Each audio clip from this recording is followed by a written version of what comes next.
Alright, so here I am with the arrows that I'm shooting. I don't know if you can see these. I'm going to try and run this by the lens, but it's a full metal jacket, Easton full metal jacket. It's a 340. I don't know if you can see that right there. But anyway, 100 grain tips on them. They've got these nocturnal lighted nocks. I don't know if that'll help it show up in the screen or not, but anyway,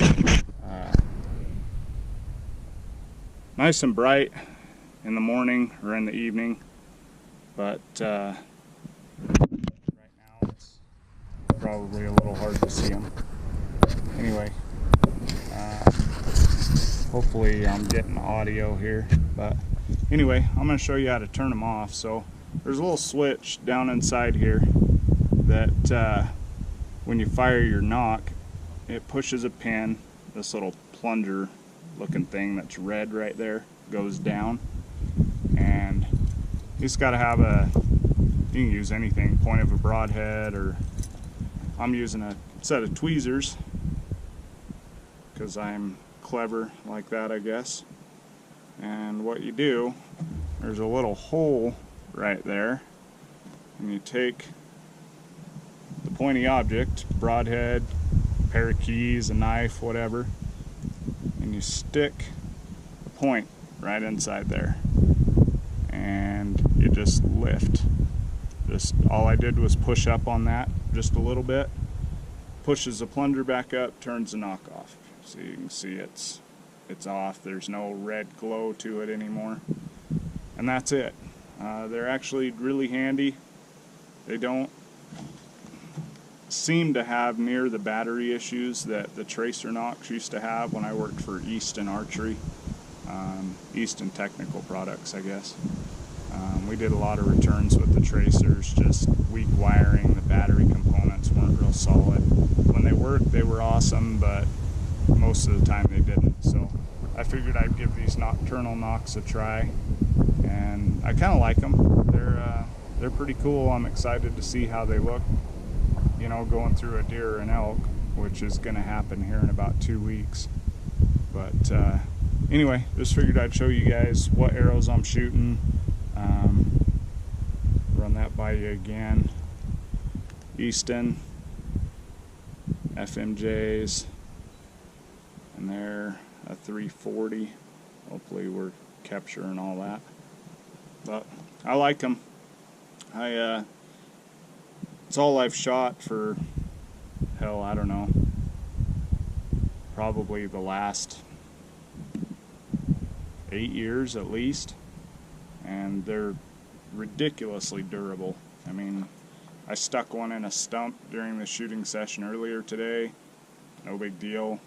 Used a chisel, pried apart the stump, and arrow popped out and flew just fine. So a buddy of mine and I went to Wyoming for an unmarked 3D shoot. The very last targets they had were like 3 Iron Maiden targets, and just for fun, because we were both working at Easton at the time, we just shot the Iron Maiden target itself to see how many times it took for the arrow to blow up. And if I remember right, it took like 7 or 8 shots before the front of the full metal jacket actually exploded and turned into a big silver flower. But which is pretty cool. I mean, we were shooting from 20 yards away, I think, so they take a little abuse if you're not the best shot in the world, like I am not.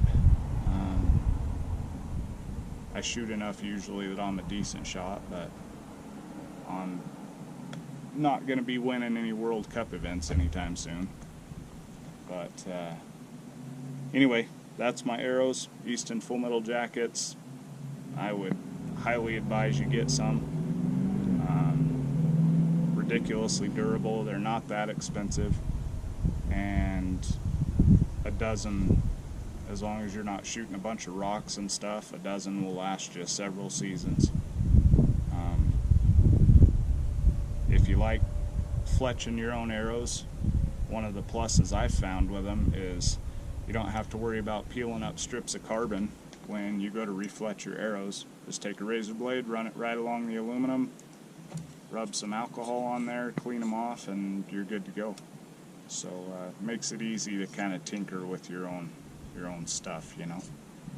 But anyway, best of luck to everybody here in 2 weeks when our season starts.